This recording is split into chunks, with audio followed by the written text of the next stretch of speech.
Finding the standard form. Para mahanap yung standard form na to, ito yung gagamitin na formula.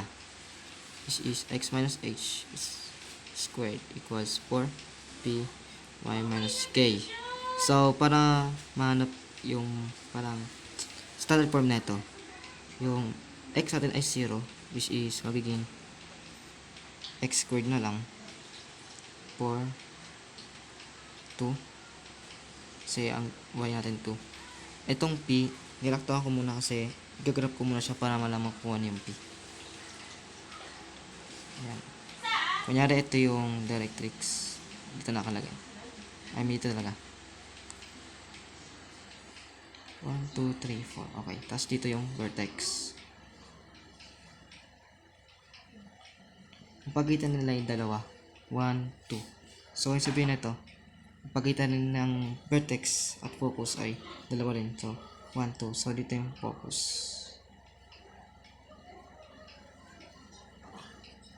Sa pagkakalam ko, ayan. So yung ano niya, yung pagitan niya parang pabawas kasi 4 naging 2 na lang. So yun yung pagkakaintindi ko nung sa ano ng directrix o sa P.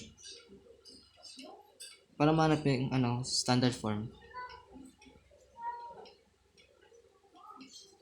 ito, ayan na, standard form niya.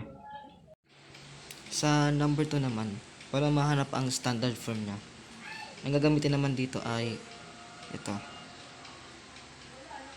1 minus k squared equals 4p x minus h. Ayan. Ano naman ngayon yung gagamitin. At ngayon, hanapin natin, ay igagraph natin siya para mahanap yung dito. So automatic pala yung y natin dyan ay 2. Yan. Sa focus na lang tayo, sa x na lang tayo magano. So 4x. Yan. So pag kinarap to, ito yung parang ganito siya. Para siyang ganito. Yung focus niya nandito. At ang directrix niya nandito. Kunyari ito 4. So dito siya. So ito. Meron ditong sa pagitan na 1, 2, 3, 4, 5, 6. So alam ko, malalaman mo yung vertex pag kalahati nito. So 1, 2, 3. 1, 2, 3. So dito yung vertex, which is negative 1, 2. So ito yung focus, ito yung directrix.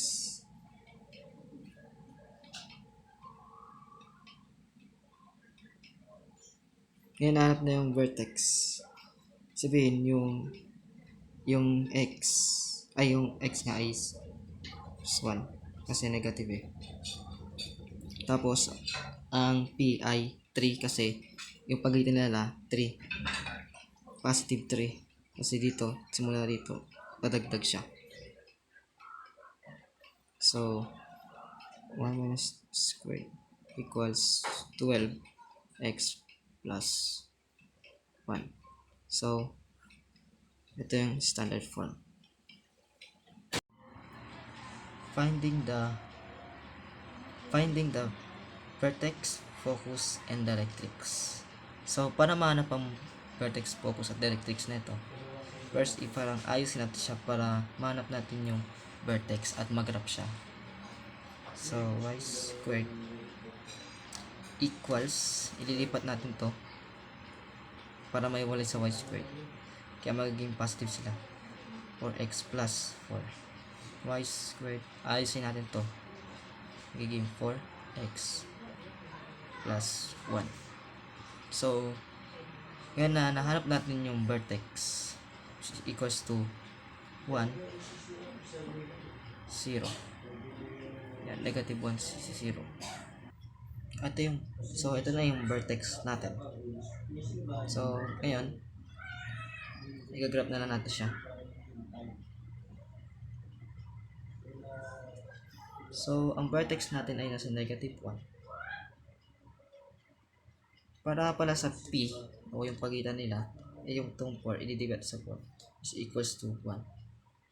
So, kung andito yung yung vertex, andito yung focus, at andito yung directrix, which is negative 2. dx equals negative 2, negative 1, 0, at yung focus ay 0. Yan. So, ayan. So, ngayon na nahanap natin to, ayusin na lang natin sila. Directrix is equals to negative 2. Yung focus ay 0, 0. At yung naman, vertex ay negative 1. Yan. At yung P is equals to 1. Ayan. Finding the focus, vertex, and directrix.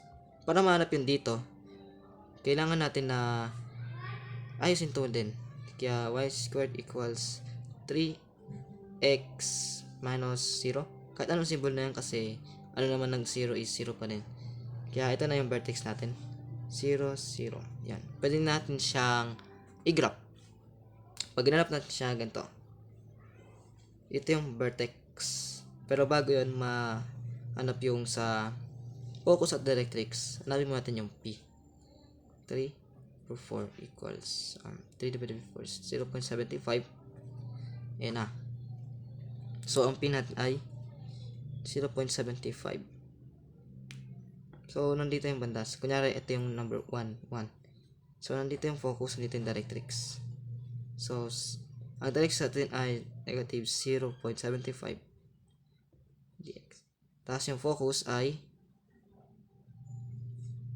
0.75 tapos 0. Yan.